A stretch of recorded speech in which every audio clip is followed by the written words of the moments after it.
I have a deep and weird love for simulator games. And not the games you're thinking of, not like Goat Sim or Shark Simulator, I Am Bread, or games like that. I love the games like American and Euro Truck Simulator, and like Farming Simulator, Flight Sim, those realistic kind of games. Games that could be called boring. I just love them, I can't help myself. And Gas Station Simulator skirts that line between real life and just cheesy fun. It's a hard game to review for a few reasons. Simulator games have a bad rap sheet, and understandably so, because they were just crapped onto the market for a very long time, and technically they still kind of are. And no matter what I say, some people won't believe me, period. Secondly, this is very early in this game's life, and there have been hints that they may put in some sort of multiplayer in the future, as well as a few other things. And if that happens, I have no problem re-reviewing the game, but at this time, I can only review what I have in front of me right now. I played this before the second game update, so some things that I talk about may have been fixed already or on their way to being fixed. This game is also made by Drago, I hope I'm saying that right, Entertainment, who are kind of the kings of pushing out these type of sim games. They already have a road diner sim in the works, due to come out in 2022, and they're also known for games like Paparazzi Sim and Food Truck Sim, just to name a few. So we kind of know what we're getting into here. Gas Station Simulator is a fun, buggy, and downright time-sucking game. It was surprising how easy I could turn my brain off and spend hours, literally hours, upgrading my station, my warehouse, and my shop. There's a story here, and honestly, it kept it fun and worth playing, and it felt like the game wasn't wasting my time. I'm looking at you, Red Dead Redemption 2 Online. You buy an old gas station on the iconic Route 66, and with some help from your uncle, who is heavily implied to be a mob boss, who also gives you the signature cyberpunk wake up, we have things to do line when you first meet him, you work to upgrade your gas station. With his help, you gain popularity, you renovate the gas station and the buildings around it. You can even hire employees to help you clean, pump gas, repair cars, or handle the till. All the things you can do, but it's nice to have some help, especially once you get to more higher popularities. There's also random world events from the local annoying menace who spray paints your station, called Dennis, Dennis the Menace. Great movie back in the 90s, or was it the 80s? I don't remember. To a party bus with partying aliens, humans in alien costumes that will flood into the gas station and buy all your products, to a sandstorm that will come and leave sand in some of the most inconvenient places that can cause cars to get stuck on them, pile up, flip over, all that stuff. This game does a really good job at introducing you to the minigames and the systems and mechanics of Gas Station Simulator. If you love minigames, you're going to love this as well. Everything is a minigame, but in a way that kind of all flows together and blends surprisingly well.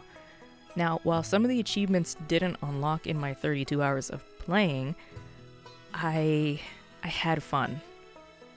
I had tons of fun playing this. And while, like I said, some achievements didn't unlock, and Steam somehow did not track the time, but the game did, it was so fun to play. Now, what is Route 66? To Wikipedia, you guys know I'm not leaving here without a little history lesson. The US Route 66, also known as the Will Rogers Highway, the Main Street of America, or the Mother Road, was one of the original highways in the US highway system. Route 66 was established on November 26, 1926, and soon became one of the most popular roads in the United States of America. It originally ran from Chicago, Illinois, through Missouri, Kansas, Oklahoma, Texas, New Mexico, and Arizona before ending up in Santa Monica. US 66, or Route 66, served as a primary route for those who migrated west, especially during the Dust Bowl of the 1930s, and the road supported the economies of the communities through which it passed. US 66 underwent many improvements, from realignments to other things, over its lifetimes, but it was officially removed from the United States highway system in 1985 after it had been replaced in its entirety by segments of the the interstate highway system. Portions of the road that pass through Illinois, Missouri, New Mexico, and Arizona have been communally designated as National Scenic Byways by the name Historic Route 66, which has returned it to some maps. There's your history lesson. Route 66 has also been mentioned in so many movies, media, all that. Not newer media, but a little bit older, 90s, 80s media. Route 66 is pretty iconic, and if you know North American entertainment, you know Route 66. What do I want to see next with Gas Station Simulator? Because there are a few things that I wish should have been in the base game. There's actually a lot to do around the gas station and a lot to explore that you don't get the time to see because you're busy. There's hints that you can make your gas station into a little paradise in the desert. There's a car wash right behind you, a broken down car wash station that you never get to touch. That would be a great addition in future updates, because then you could also hit that point of power wash simulator. That would be great. There's an RC track and arcade machine in the back that could also be integrated more into the story, turn it into a little, like, I don't know, recreational area, because there's also a basketball court that you can upgrade to when you unlock more parking spaces, a little picnic area, there's a campfire area that you never see people in, but they're things you can unlock. So I think bringing that arcade machine and RC track into something that the AI can use would be nice as well. There's also some performance things I would love to see. As you get up in popularity, it randomly starts slowing down. And I know I can run this game no problem.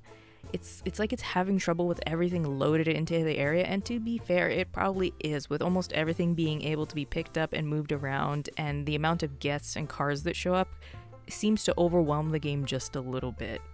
I also think the ability to speed up or upgrade your abilities, kind of like painting or, taking spark plugs out, will really help, or at least be able to buy tools like a battery powered impact or a spray gun, a paint spray gun, or something like that.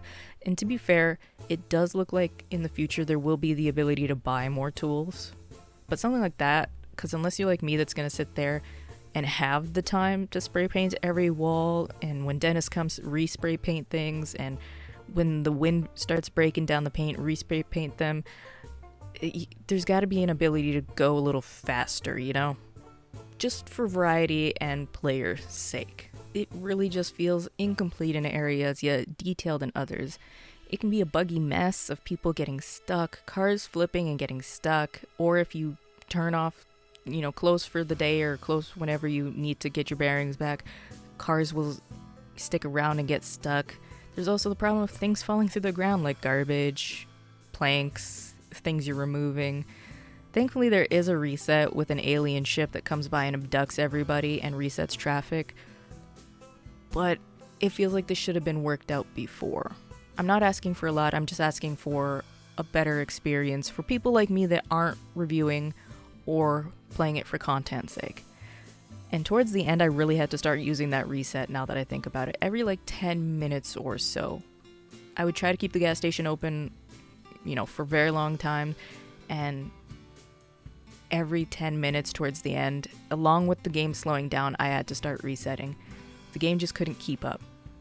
Overall, I think this has a lot of promise, but it's $22.79 here in Canada, and I feel like it should be half the price because it's half the game. It feels like an early access game, again, that they are selling to you for like it's a full game. I have no problem with them adding in after the game, because that's a fact of life. That's what DLCs and games are about, adding to them. But I feel like a lot of this stuff was already in the works before the game was out, but they cut it, kind of like Final Fantasy did with the DLCs. They cut them out to push the game out to make money. However, I'm not the dev, and I'm not an indie dev or even a dev at all, so I don't know what's going on and I can't speak on that. As a player though, I can say overall this is a sim game that is kind of unlike a lot of others, where it combines a lot of aspects that a lot of games have to offer, like mechanic sim with the cars. There's painting, so if you like the home reno sims, there's painting and trash removal and all that. It combines a lot into this one game, and it's better than some. sim games, and it's a great podcast game, or great movie game, or TV show game. Just have it on in the background while you play. If you want to turn your brain off for a few hours, this is for you. And since it's single player, you don't have to worry about the game changing a lot while you're not playing it, you know? Overall, I'm going to give this game a 5 out of 10. It's an average game that with time will grow into something more fun, and it has all the elements it needs. It just needs some time. But I can't review that game because it's not in front of me. I'm reviewing what's in front of me now.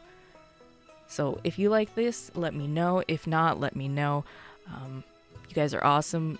Leave some comments and suggestions what you want to see next, be it retrospectives, you know, games that are over 10 years old, or brand new games that you want to see me review. And if you want to see the written review, this will be on level1gaming.com. That is my gaming website. And I'll see you guys in the next one. Bye, guys.